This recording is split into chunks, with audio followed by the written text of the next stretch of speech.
hidupkan sunnah Rasulullah sallallahu alaihi wasallam di sepanjang kehidupan. Semoga kita mendapat syafaat atas amalan sunnah sunnah Rasulullah dan sunnatullah. Baik, tuan-tuan, puan-puan, ayah-ayah, ibu-ibu yang dikasihi Allah Subhanahu wa taala, saya menggantikan kuliah subuh. Sepatutnya ada asatizah lain, ustaz-ustaz lain yang datang. Saya ada kelapangan dan saya mengofferkan untuk saya menggantikan kuliah untuk saya sambung bicara zakat kita hari Selasa lepas berkenaan zakat zakat perniagaan, zakat saham dan zakat perniagaan, dan insyaAllah saya cuba habiskan subuh ni. Nanti untuk silibus yang berikutnya kita akan masuk pada zakat emas dan zakat simpanan dan perbahasannya pun agak menarik juga Cuma berkenaan zakat perniagaan saham ni tak semua yang berminat sebab di antara kita tak semua yang ada saham tak semua yang berniaga. Jadi ya dah, setakat kerja-kerja biasa kecuali kalau kontraktor peniaga-peniaga termasuklah pasar malam dan sebagainya, dia duduk dalam kategori ahli perniagaan cuma adakah harta itu ditaksir berdasarkan nisab zakat perniagaan ataupun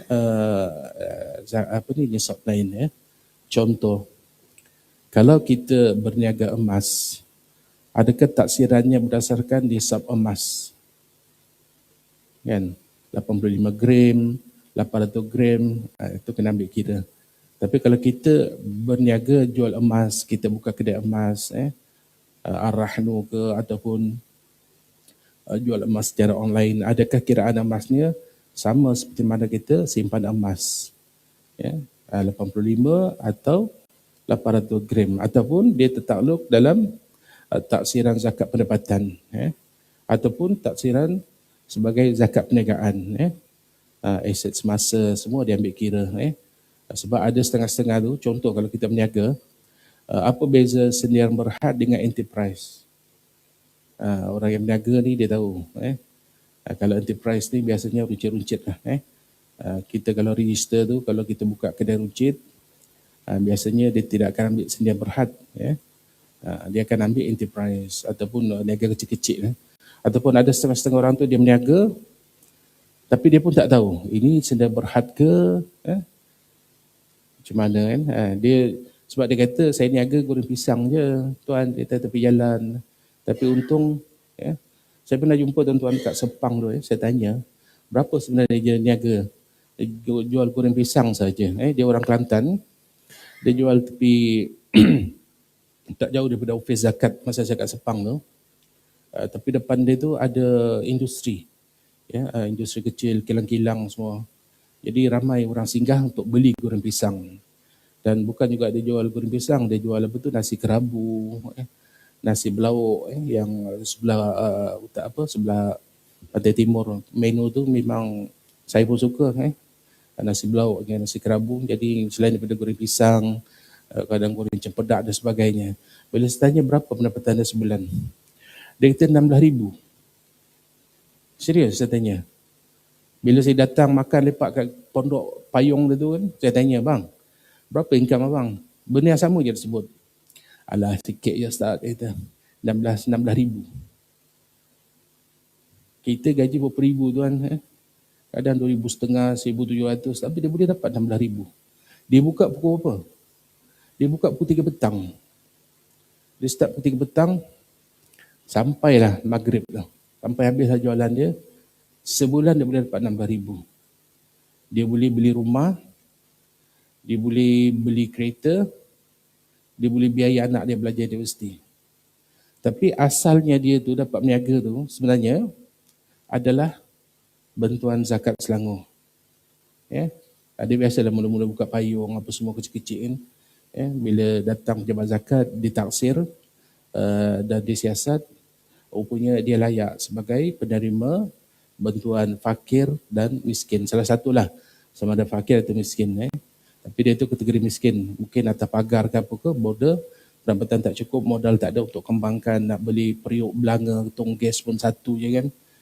Jadi bila kita bantu modal perniagaan tu, daripada satu tongges tu menjadilah dua.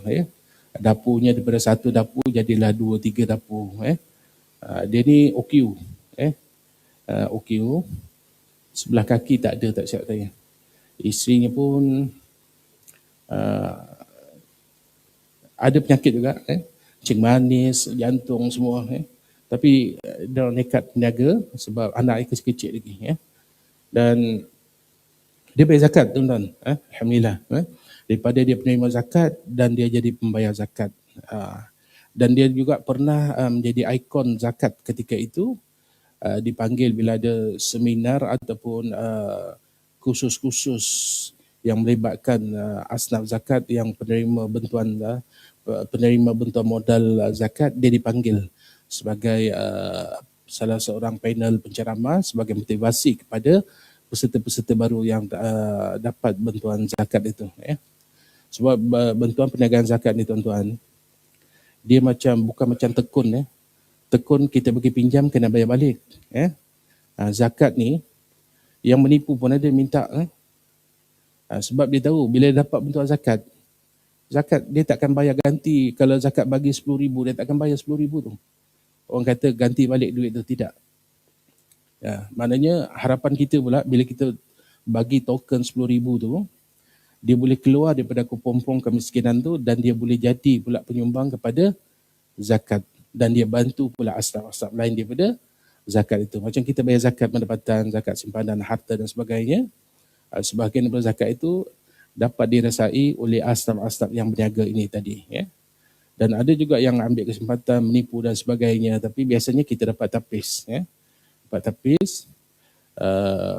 Dan ada juga memang dia perlu bantuan itu, tapi tidak dimanfaatkan sepenuhnya. Maksudnya kalau di belah-belah Kuala Tanjung dengan apa bantuan perniagaan dia dapat? Dia kata, Ustaz, saya ni pandai cari mentarang je. Saya pandai menjala, saya pandai mancing, di mana di laut lah.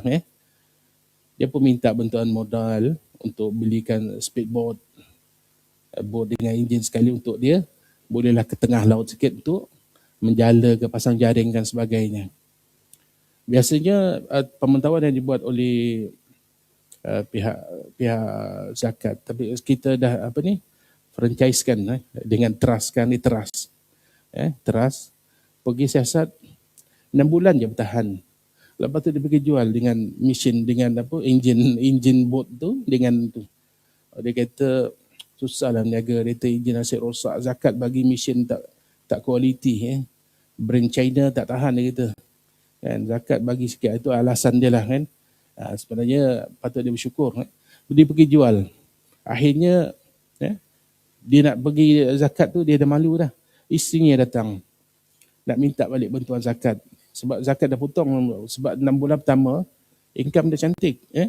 Jadi siasatan oleh pihak teras, dia dah boleh keluar daripada asnaf zakat. Keluarlah. Kemudian tu datang semula. Ingatkan nak bayar zakat kan. Alhamdulillah kan.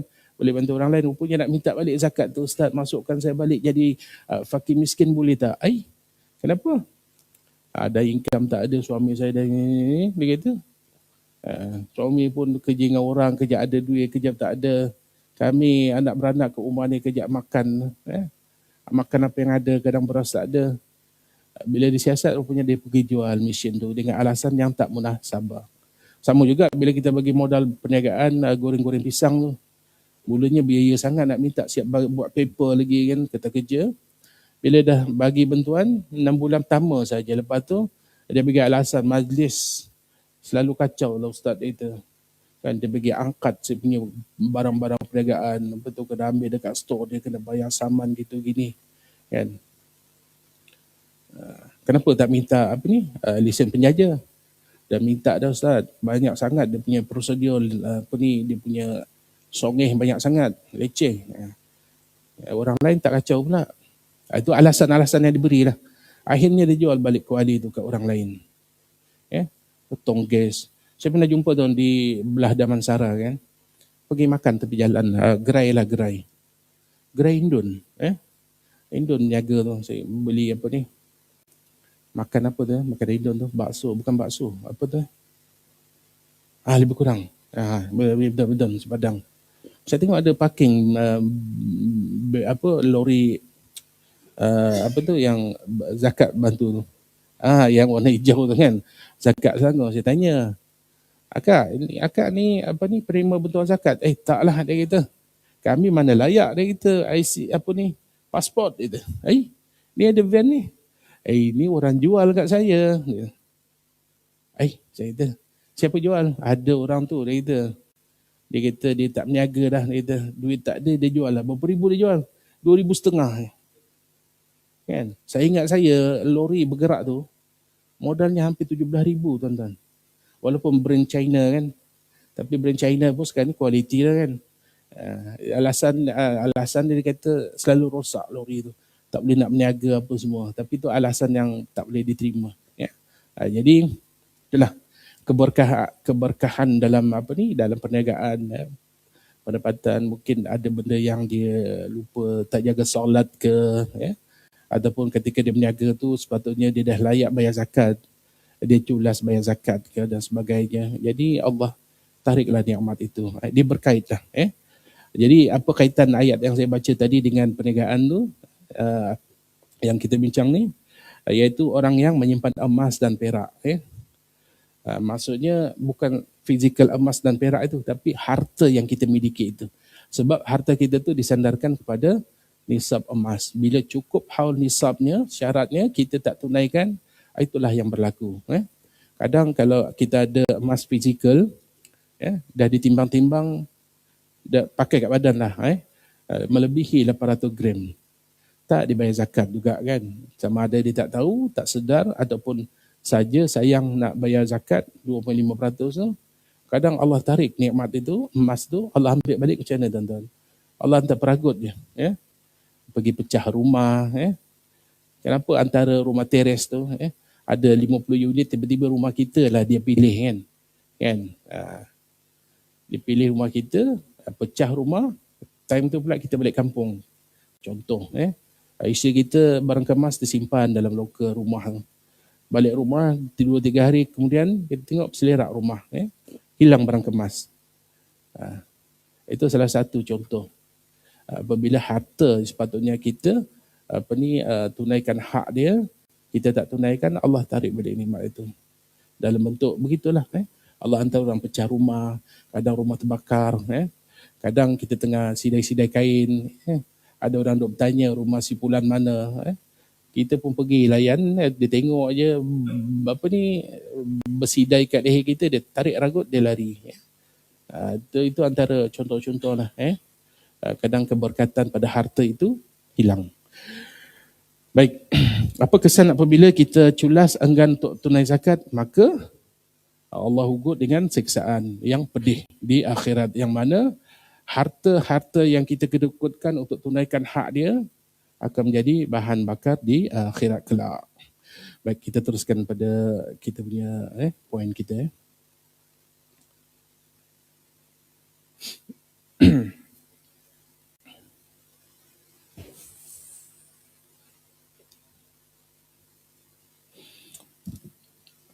Saya sambung daripada kuliah lepas.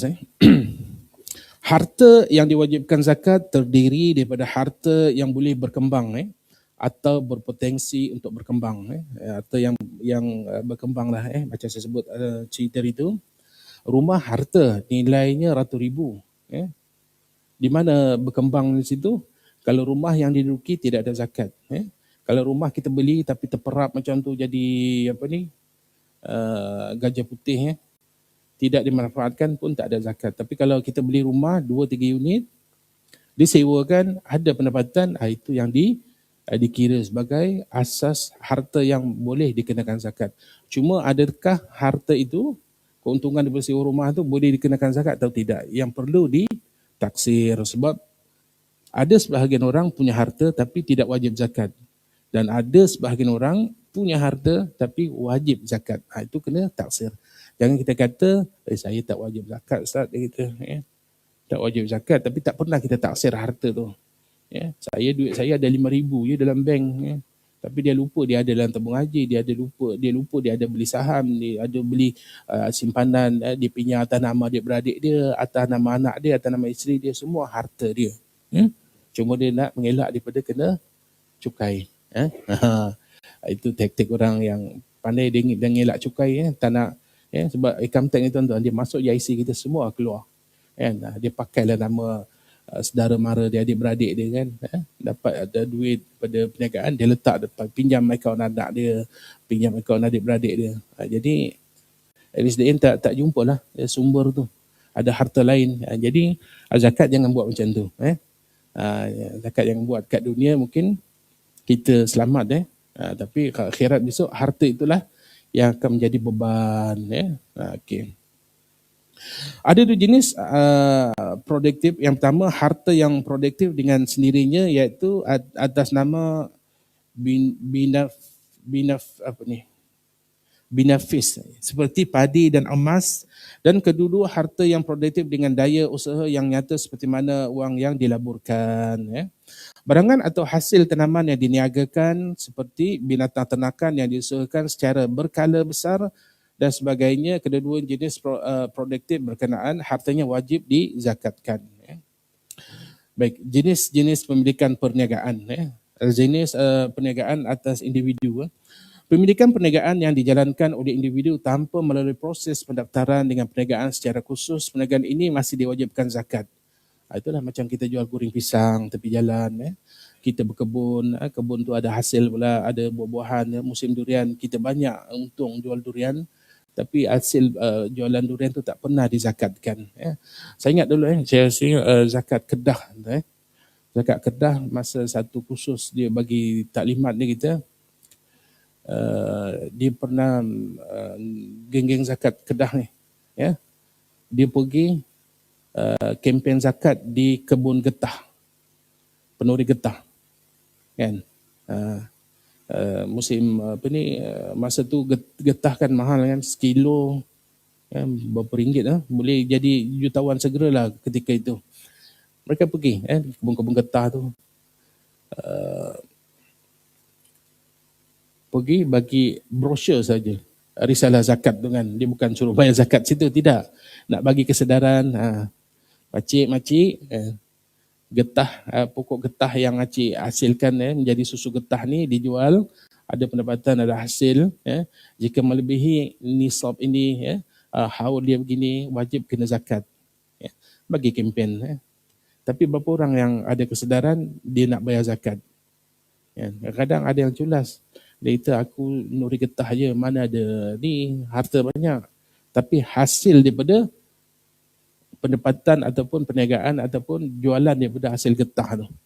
Tak apalah kalau dia tak bayar zakat, mungkin dia kata saya ni ambil upah orang je. Dia kata kalau jual 100 dapat 50, ada setengah-setengah gitu. Dia ambil upah saja atas tanah getah orang tu. Jadi kalau tak apalah, taksir saja. Taksir kalau tak kena zakat tak apalah kan. Yang penting kita buat taksiran zakat itu. Ada juga musim durian, pergi kepada orang yang ada ladang-ladang durian ni, bagilah kempen supaya tunai zakat atas perniagaan durian itu. Pun ramai yang untung ribu-ribu, ratus ribu hasil jualan durian. Ada sebahagiannya bayar zakat, ada yang bagi alasan yang sama. Kami ni jaga kebun je, tolong jual je. Kebun ni Cina punya, Cina kafir. Nak bayar zakat apa? Okey. Lepaslah kalau dia kata gitu. Tapi hasil keuntungan tu, kalau dia kata, okey, you tolong jaga kebun, ini kebun saya, you jaga. Kalau you dapat 1,500,000, you ambil. Dah lihat 500,000 dah. 500,000 tu setelah tolak kos-kos lain, berapa keuntungan dia dapat, perlu dizakatkan. Gitu. Baik. Perniagaan tersebut sama ada dalam bentuk perniagaan persendirian, perniagaan perkongsian secara Islam atau berkongsi dengan bukan Islam, perniagaan pelbagai bentuk syarikat, koperasi dan sebagainya. Ia juga merangkumi bentuk pemilikan swasta ataupun kerajaan. Semua perniagaan di atas adalah diwajibkan zakat jika menepati syarat-syaratnya. Jenis perniagaan yang diwajibkan atau tidak diwajibkan zakat. Ni kena tahu juga.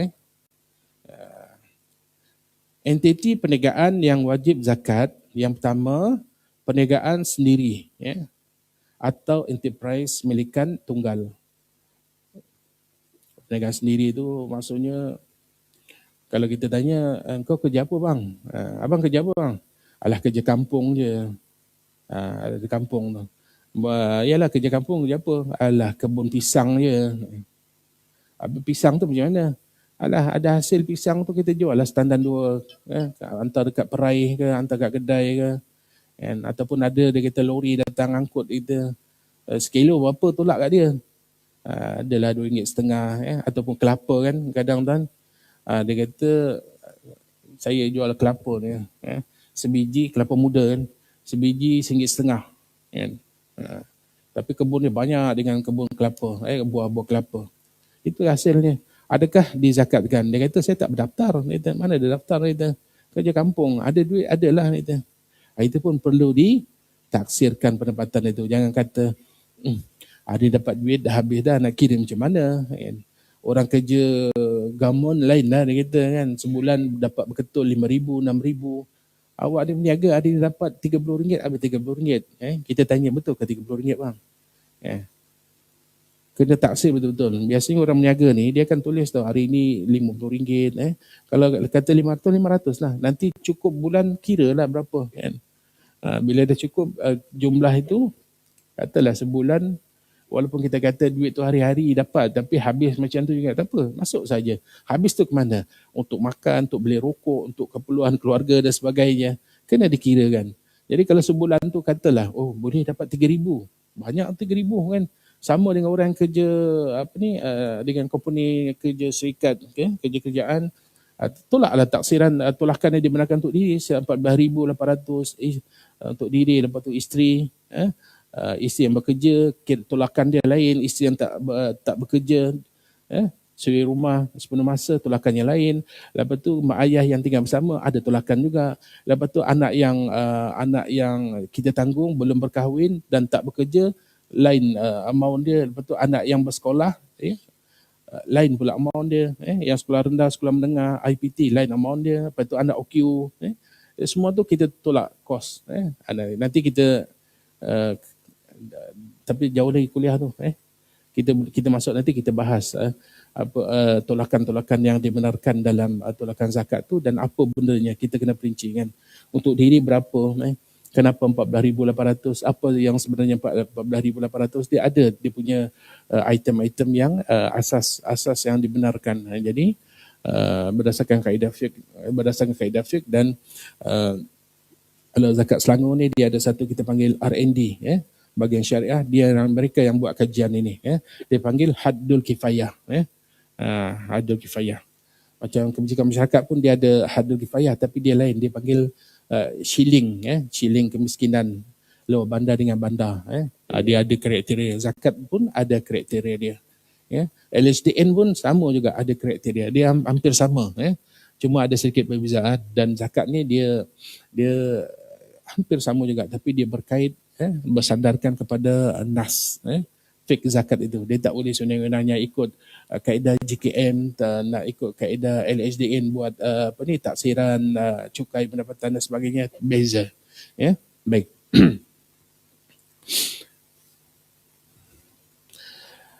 Perniagaan perkongsian, kemudian tu perniagaan syarikat, syarikat berhad, syarikat sendirian berhad dan syarikat awam berhad. Ini antara entiti yang kena zakat. Okey. Kemudian tu perniagaan koperasi, macam koperasi Masjid Sultan Ibrahim tu pun bayar zakat juga, dia bayar zakat juga. Jadi mana yang beli saham dalam tu, saham koperasi itu, maknanya saham yang diletak dalam koperasi itu telah dizakatkan. Okey, gitu. Contoh tuan-tuan kan letak situ RM10,000. Sepatutnya kalau RM10,000 tidak dizakatkan oleh koperasi itu, maka RM10,000 tu kita kena letak dalam pendapatan kita yang juga dikira sebagai harta yang boleh ditolak zakatnya. Boleh dikira zakatnya. Tapi kalau kita kata kita dah beli takaful tu bayar zakat. Okey, tolak. Saya dah beli saham dalam koperasi, dalam syarikat ni, dan syarikat tu bayar zakat. Okey, tolak. Okey, saya dah ada duit 10,000 saya letak dalam koperasi ni. Koperasi tu bayar zakat atas koperasi tu. Okey, tolak. Jadi jangan dicampurkan, kalau tak dia 2 kali zakat. Okey. Kemudian tu entiti milikan kerajaan atau pemerintah atau entiti berkaitan kerajaan, maknanya syarikat JLC yang menjalankan perniagaan. JLC ni saya tak nak komen lebih lah. Pernah juga zakat pergi ke syarikat-syarikat JLC yang besar-besar ni. Kadang-kadang dia kata kami dah bayar cukai pada kerajaan, dia kata. Jadi kami tolaklah zakat tu.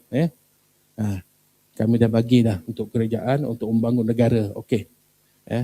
Tapi biasanya kita akan bagi kesedaran siapa pemegang, siapa CEO dia semua tu. Maknanya kalau betul lah harta pendapatan perniagaan syarikat, contoh cari gali minyak, Petronas dan sebagainya tu, memang dia menyumbang cukai kepada kerajaan untuk pembangunan negara. Tapi dalam Petronas tu dia ada entiti syarikat-syarikat syarikat-syarikat kecil daripada Bumi Putra dan sebagainya, dia supply peralatan, barang untuk Petronas, cari gali minyak dan sebagainya. Maka mereka ni kena bayar zakat. Induknya mungkin dia bayar kepada itu. Tapi staf yang bekerja dalam tu wajib juga bayar zakat. Jika dia ada saham dalam syarikat tu, dia kena bayar zakat saham yang ada dalam syarikat tu. Lepas tu kalau dia bekerja, pendapatan dia sekian-sekian, dia kena bayar zakat juga atas pendapatan tu. Dia bukan lagi bayar company yang besar tadi, maka dia lebih kepada individu tu ataupun syarikat-syarikat yang bernaung di bawah tu. Dia kena bayar zakat juga. Baik. Kemudian tu perbadanan milikan kerajaan negeri dan pusat dan pihak berkuasa lain. Jika boleh juga dikenakan zakat jika dalam perbadanan itu ada melibatkan macam saham, perniagaan, ada satu entiti lain. Contoh kalau macam mana nak sebut, kalau macam dalam majlis perbendaharaan setiap daerah tu, kadang dia ada satu entiti yang macam koperasi dia, badan badan kaki tangan, badan kebajikan dia. Jika ada caruman di situ, dan dia meniaga pula tu untuk kembangkan pendapatan tu, dia macam koperasi lah konsep dia, maka wajib dikenakan zakat jika layak lah, ditaksir. Tapi kalau dia lebih kepada sumbangan untuk staf, kalau ada kematian, bencana alam, kebakaran, staf dia guna tabung itu lain. Dia kena tengok betul-betul. Baik. Kemudian tu wakaf khas yang menjalankan aktiviti perniagaan. Wakaf khas. Sebenarnya wakaf ni tidak dikenakan zakat, tapi dia wakaf yang dijalankan aktiviti perniagaan. Aktiviti peternakan dan pertanian yang dijalankan secara komersial. Contoh macam dulu di Semenyi, ladang arnab. Ladang arnab, macam sini itu Usin Farm. Usin Farm mungkin dia bayar zakat kot. Macam dia dah meniaga dia tu, dia buat zoo dan sebagainya, ada pendapatan. Lepas tu kalau dia pula ternak lembu, lembu untuk dikorbankan dan sebagainya. Tapi saya nak cerita kat Semenyih tu, arnab dia bukan binatang yang dikenakan zakat asasnya, kan? Dia tidak termasuk lembu, kambing, unta dan sebagainya. Dia tidak ada zakatnya. Kalau arnab ni macam mana Ustaz? Berapa ekor yang kena zakat? Berapa ribu ekor? Tidak ada. Kalau kita bela saja untuk main-main, buat hiburan ataupun bagi pada orang-orang arnab tu, itu. Tapi kalau kita niaga ternak arnab untuk komersial, diniagakan, buat sate arnab dan sebagainya, di situ dah ada unsur zakat, sebab harta yang berkembang. Tapi kalau ladang arnab itu bukan milikan orang Islam, tidak ada zakat lah, itu sahaja. Di Semenyih itu ada tuan-tuan. Saya tapi itulah pemilikan tu bukan Muslim, Cina di Broga, Jalan Broga tu. Tapi yang tukang sembelih tu sahabat saya. Dia mantan nazim masjid Rincing Hulu. Masjid Rincing Hulu. Dia nazim masjid, dia kawan lah dengan geng-geng zakat ni kan. Jadi dia tukang sembelih. Bila setiap minggu dia akan datang pergi sembelih dalam banyak lah dia kata. Sehari tu kadang-kadang kat 1,000 ekor dia sembelih arnab, dan arnab tu dijual, dijual, diproses, sebahagiannya buat sate dan sebagainya, sate arnab, dan dijual lah. Dia ada pasaran arnab ni dan saya pun pernah makan lah. Mula tu mual nak muntah kan, tapi bila dia dah tolong masak kan, macam makan ayam. Daging macam daging ayam, lebih kurang macam tu lah. Daging arnab, tapi kalau kita tengok arnab tu nampak macam kucing kan. Jadi macam geli nak muntah pun ada kan, tapi bila dah masak tu, masak gulai, cili api dan macam daging ayam, makanlah rasa okey juga kan. Jadi okey, tapi sebab dia bukan syarikat tu bukan milik Islam, maka tidak ada zakat di situ. Baik, kemudian tu syarikat pegangan pelaburan, investment holding company, syarikat pegangan pelaburan, itu yang kena zakat. Kemudian tu syarikat yang doman, syarikat doman jika tetap memiliki harta wajib zakat. Syarikat yang doman ni, ini saya tak berapa clear ni. Tak apa, tinggal. Kemudian tu entiti lain yang menjalankan perniagaan atau yang tidak menjalankan perniagaan tetapi memilikan aset lain seperti mal zakawi, harta yang dikenakan zakat. Nah, ini entiti lain yang menjalankan perniagaan atau yang tidak menjalankan perniagaan. Contoh peleburan.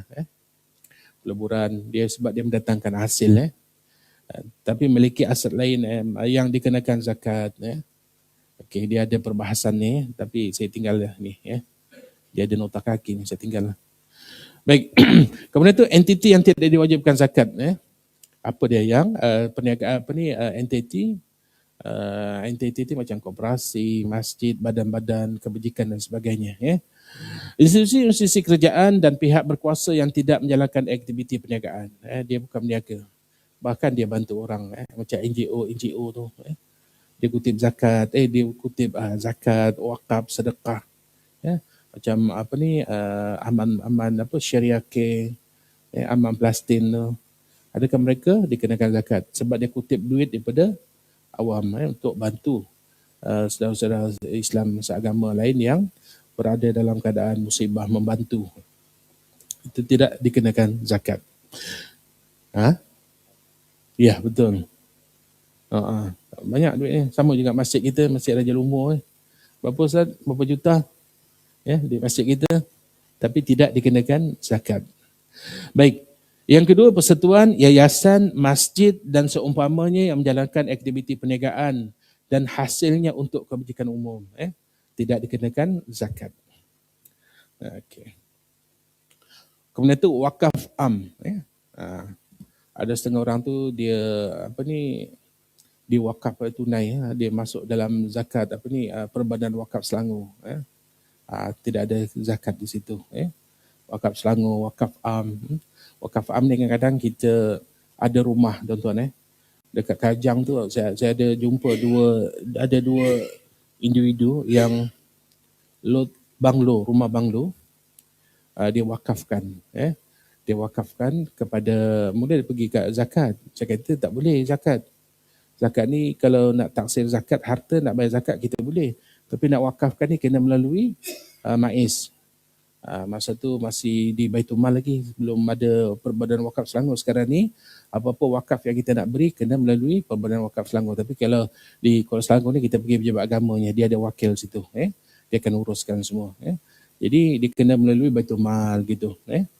Dia wakafkan harta tu, rumah tu, lot banglo dekat Sungai Sekamat. Siapa tahu tuan-tuan, Sungai Sekamat tu kawasan yang membangun. Sungai Sekamat tu Kajang, Jalan Ceras, jalan lama. Sekarang ni kan dah ada highway sebelah tu, jalan lama tu. Rumah tu saya rasa mau 300-400 ribu. Harga tu lah 10 tahun lepas. Sekarang ni saya rasa mau dekat 500-600 ribu. Lot banglo, memang besar rumah tu. Dia wakafkan. Rumah tu bapaknya dah meninggal, turun pada maknya. Maknya pun dah meninggal, dapat ke anak-anak. Jadi harta tu jadi rebutan kan. Jadi rebutan, jadi sepakat adik-beradik kita wakafkan. Supaya pahala itu dapat pada abah kita, dapat pada mak dia. Jadi adik-beradik semua setuju wakafkan rumah tu. Wakafkan. Jadi adakah dikenakan zakat atas harta tu? Tidak. Okey. Kemudian tu, okey, itu saja. Kemudian tu nisab zakat perniagaan. Nisab zakatnya adalah berdasarkan berat timbangan 85 gram emas pada harga semasa. Maknanya sama juga zakat perniagaan ni nisabnya bersandarkan kepada nisab emas. Tolakannya 2.5% setelah ditaksir. Harta-harta perniagaan dan implikasi dalam taksiran zakat. Secara umumnya harta yang diwajibkan zakat perniagaan adalah dalam bentuk wang, setara wang cash, equivalent, dan barangan yang diniagakan. Item-item tersebut boleh didapati daripada penyata kewangan atau sumber lain, audit lah. Biasanya kalau perniagaan-perniagaan yang besar-besar ni, mereka nak suruh kira zakat perniagaan ni, biasanya kita kira gini je, minta laporan audit report. Audit report ni dia kena bayar lah. Tapi audit report tu detail. Berapa income dia, berapa aset semasa dia, berapa hutang yang belum dijelaskan, yang belum diterima daripada penghutang, berapa dia hutang dengan pembekal supplier lain, semua dia ambil kira dalam asas kiraan zakat itu. Dia ada tolakan, ada jangan kata ada setengah orang berniaga dulu, dia kata saya nak bayar zakat perniagaan, saya bayar zakat atas keuntungannya kan. Betul. Tapi aset semasa juga kena kira. Apa aset semasa? Dia ada bangunan, dia ada kereta, dia ada harta-harta yang ada nilai, ada values itu. Mungkin dia ada mesin, forklift untuk angkat barang, dia ada lori 4 biji, semua harta itu kena dinilai.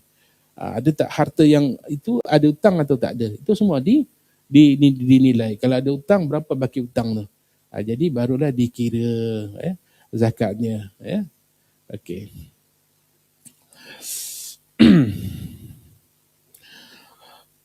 Perbincangan mengenai harta perniagaan dan implikasi dalam taksiran zakat boleh dibahagikan kepada 4 perkara utama, iaitu aset tetap.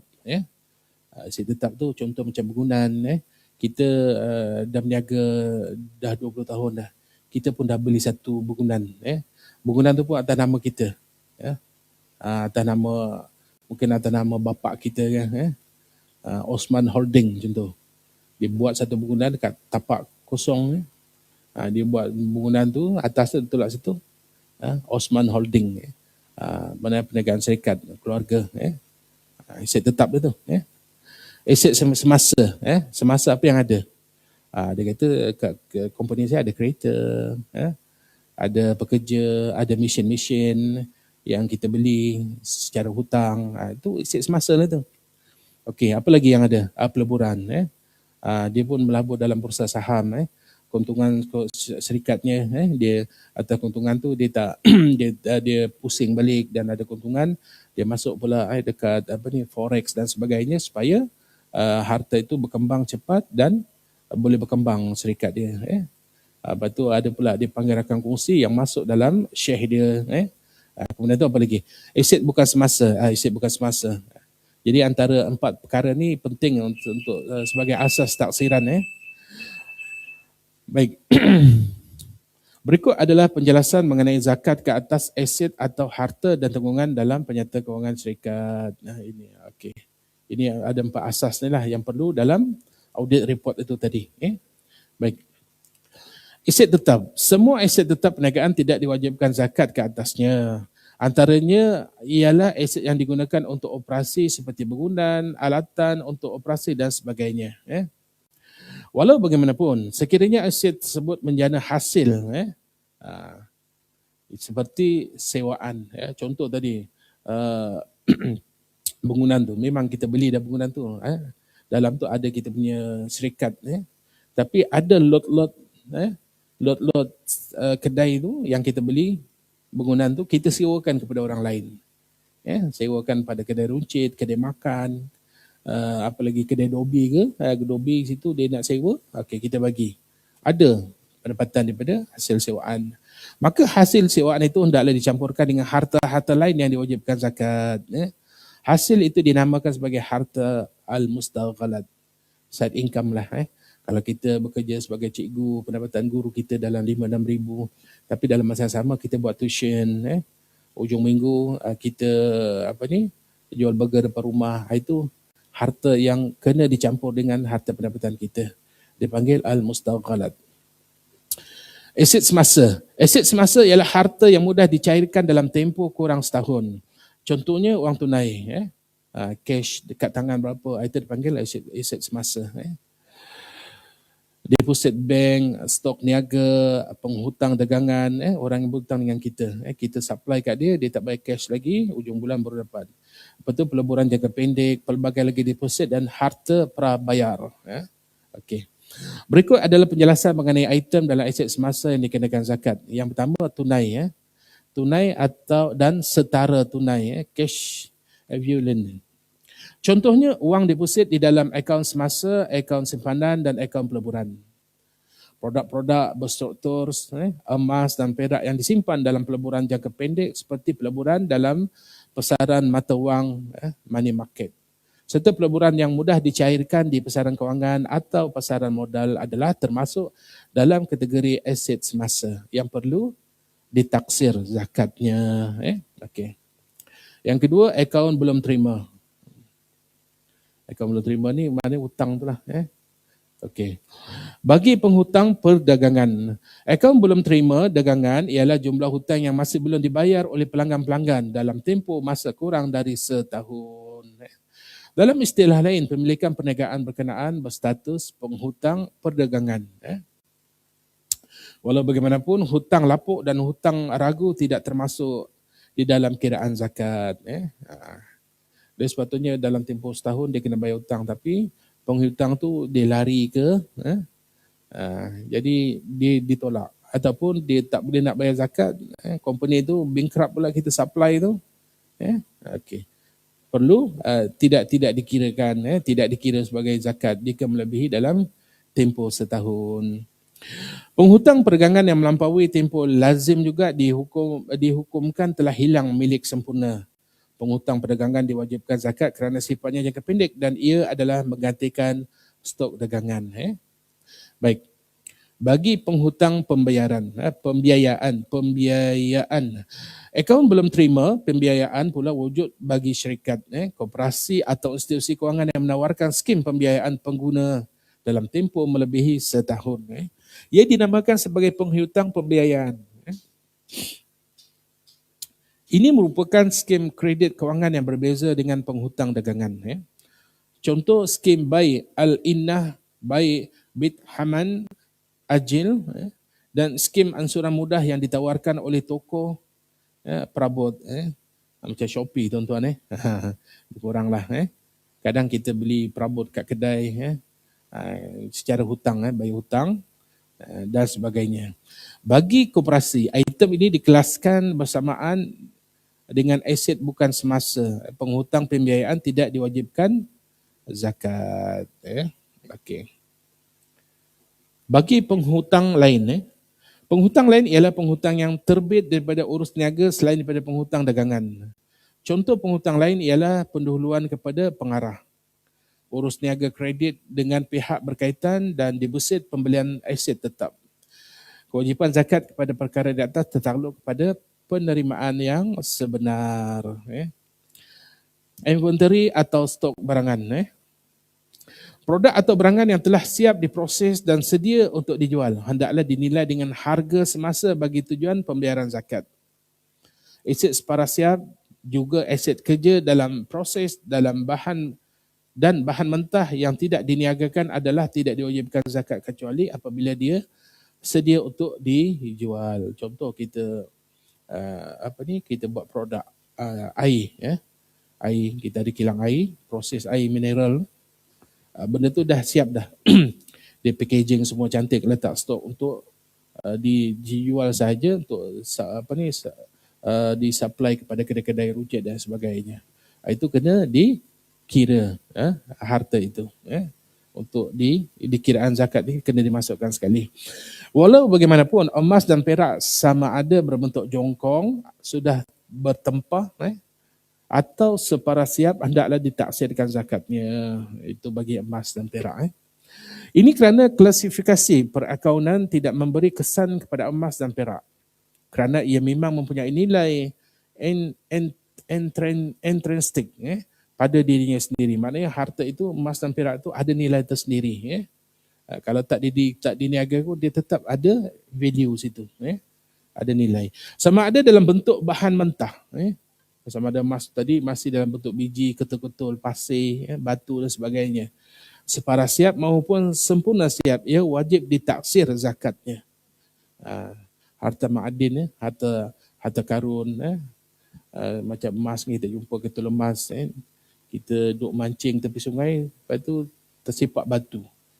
Bila kita suluh dengan lampu bersilau kuning emas, rupanya ketul batu emas, rezeki bergolek. Kena zakat tak? Harta kena simpan setahun. Betul. Tapi kalau emas, harta karun, ketika kita jumpa itu dah wajib zakat. Kita jumpa milik kita lah, bukan orang punya. Jumpa, dia timbul kat bumi. Taksir kat kedai, berapa nilai dia? Kalau kedai kata, oh ini 500k. Okey, berapa zakat dia? 20% daripada nilai 500k tu. One off sahaja. Sekali je zakatnya. Lepas tu kita pergilah jual balik emas tu kan. Okey.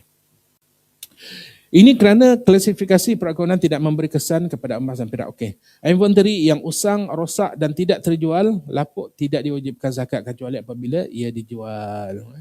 Stok barangan tu tidak wajibkan zakat. Dah lama dah kan orang tak ambil. Supplier tu janji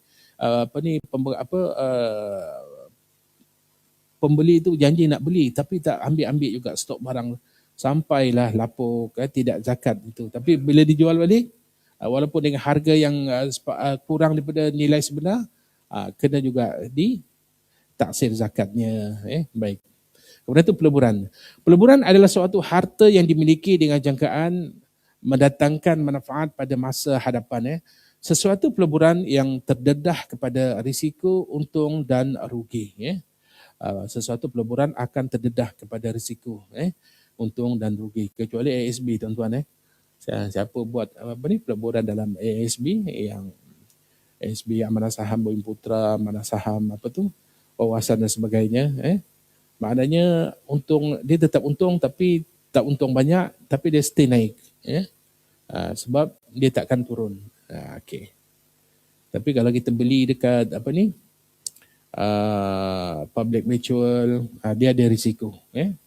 Kita letak 10,000, kalau peleburan tu cantik, ada keuntungan, maka tambahlah 10,000 tu atas keuntungan. Tapi tiba-tiba jatuh saham dia, maka duit kita pun hilang, susut. Kita letak 10,000, 2 tahun kemudian kita tengok jadi 7,500. Mana perginya? Perniagaan itu rugi, peleburan tu rugi. Okey. Peleburan jangka panjang. Peleburan jangka panjang dikategorikan sebagai aset bukan semasa. Contoh saham yang tersenarai dan tidak sesenarai yang diniatkan untuk pegangan jangka panjang atau sederhana. Peleburan dalam syarikat-syarikat bersekutu, juga dalam anak-anak syarikat. Peleburan dalam anak syarikat dan syarikat bersekutu ditaksirkan zakat perniagaannya secara berasingan. Contoh macam tadi saya kata JLC tadi kan.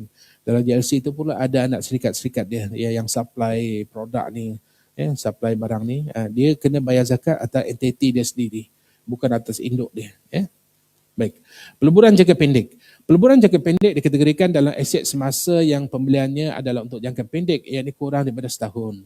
Contohnya saham syarikat tersenarai, bil perbendarahan, saham, peleburan dalam lain-lain instrumen kewangan jangka pendek. Nak untung segera, masuklah Bitcoin, ataupun tapi risiko dia tinggi lah. Risiko dia tinggi. Mesyuarat Jawatankuasa Fatwa Negeri Selangor kali ke-5 tahun 2009 yang bersidang pada 22 Disember 2009 telah membuat keputusan bahawa zakat ke atas saham yang dilaburkan di pasaran modal adalah sama seperti zakat barangan perniagaan. Tidak kira sama ada tujuan peleburan saham itu adalah untuk diniagakan, dijual beli atau untuk disimpan. Tetap dikenakan zakat. Sebab kalau disimpan pun, dia tetap ada keuntungan. Kalau dijual beli pun, dekat papan bursa saham Malaysia tu kan, hari ni dia jual, hari ni dia beli, 2-3 hari lagi dia jual. Ada untung situ. Itu sama juga, kena zakat. Okey. Aset bukan semasa. Aset bukan semasa ialah harta yang dipegang lebih daripada setahun, tetapi tidak termasuk aset tetap. Aset bukan semasa bentuk harta intelek seperti patent, hak cipta, tanda nama, apa lagi, yang hanya perlu ditaksir zakatnya apabila dijual. Aset bukan semasa dalam bentuk peleburan dalam anak syarikat dan syarikat bersekutu pula ditaksirkan zakat perniagaannya secara berasingan. Ini terbahagi kepada dua, iaitu aset tidak nyata. Contohnya aset tidak nyata ni contohnya ialah muhibbah. Muhibbah ni dalam bahasa Arab ni, goodwill, goodwill, patent, tanda niaga, hak cipta. Okey. Aset nyata, contohnya saham, bon jangka panjang serta peleburan dalam anak syarikat dan syarikat bersekutu. Pemilikannya bagi maksud mendapatkan hasil dividen atau sebagai tindakan menyumbangkan modal bagi maksud penguasaan atau pegangan. Dia nak kembangkan modal perniagaan tu, itu aset nyata dia letak dalam bon jangka panjang dan sebagainya. Jika syarikat yang dilaburkan telah membayar zakat, maka apa-apa hasil yang diterima, dividen tidak diwajibkan zakat sekali lagi. Sebab dia dah bayar zakat bagi pihak pelaburan kita. Okey. Contoh, saya ada pertanyaan. Dia kata, Ustaz, saya dah beli saham Bank Rakyat. Siapa ingat kan? Dulu bila kita buat pinjaman Bank Rakyat, automatically kita jadi ahli kan, termasuk saya. Jadi di masa tu saya ingat kan diwajibkan 500. Dia tolak daripada pinjaman kita sebagai ahli. Lepas tu keuntungan tahunan tu pula saya tak ambil. Dia tak ambil, dia masuk dalam tu.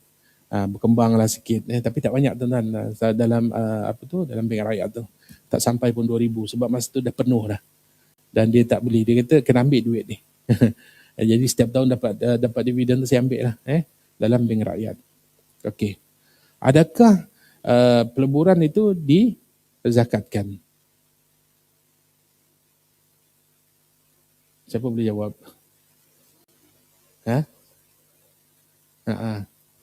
Dia atas peleburan Bank Rakyat. Dia zakatkan di koperasi Bank Rakyat tu. Tapi ceruman kita tu, Ustaz, ada 1,500 je. Kan? Tapi tetap duit kita. Duit kita ambil amount tu letak dalam pendapatan kita, tahunan kita, masukkan. Tapi kalau koperasi tu bayar zakat, kena tanyalah Bank Rakyat. Tanya. Pergi kat pejabat Bank Rakyat sini kan, tanya, peleburan yang saya buat ni, saham yang saya beli tu dizakatkan tak? Kalau zakatkan, okey, selesai. Sebab ada setengah individu kadang dia keliru. Dia kata saya ada simpanan dalam bank Islam, kan? Saya simpan duit tu. Dah mestilah institusi agama, kan? Bank Islam pun dia mesti dah zakatkan duit saya dalam tu. Tidak, tuan-tuan. Sebab kita simpan dalam akaun semasa. Tapi kalau kita beli saham dia, saham bank Islam tu, maka dia akan zakatkan. Zakatkan atas company itulah, peleburan zakat itu. Kalau kita beli saham dia. Okey. Dah 7.30 tuan-tuan. Saya tak habis lagi. Okey. Okey.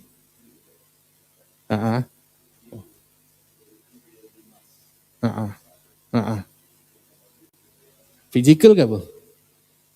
Fizikal emas ke? Sebab beli emas ni kadang atas kertas je. Ni apa? Public gold. Oh, memang ada fizikalnya lah. Ya. Yeah. Dalam sistem lah. Okey.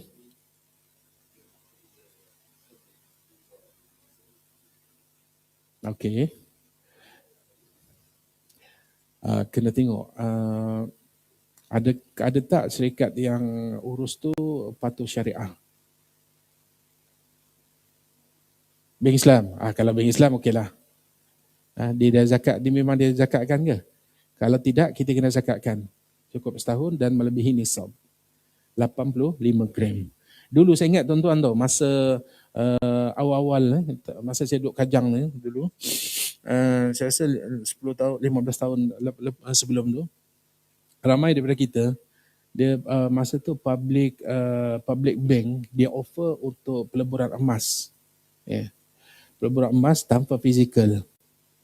Atas kertas sahaja. Bila kita rujuk dengan dengan majlis fatwa ke gitu, rupanya dia tak patuh syariah kaedah peleburan itu. Sebab dia tidak mematuhi kaedah syarak, fizikal tak ada dan apa semua, dan dia pula bukan bukan macam Ar-Rahnu lah kan. Dia tidak ada pegawai syariah dalam company compliant